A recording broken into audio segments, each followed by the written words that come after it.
শেরপুর জেলা শহরের একটি শপিং কমপ্লেক্সের ডিজিটাল সাইনবোর্ডে ভেসে ওঠে নিষিদ্ধ ছাত্র সংগঠন বাংলাদেশ ছাত্রলীগ ও জয় বাংলা জয় বঙ্গবন্ধু স্লোগান।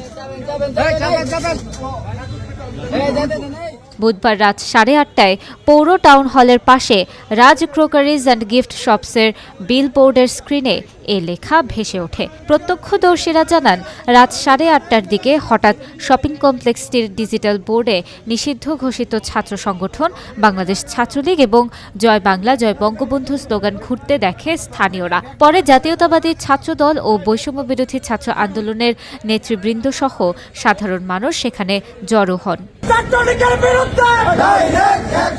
নিষিদ্ধ সংগঠন ছাত্রলীগের নাম প্রদর্শিত হওয়ায় স্থানীয়রা ব্যাপক উত্তেজিত হয়ে লেখাটি বন্ধ করেন এবং দোকান মালিক রাজু মিয়া ও কর্মচারী কাউসার আহমেদকে আটক করে পুলিশে দেয়।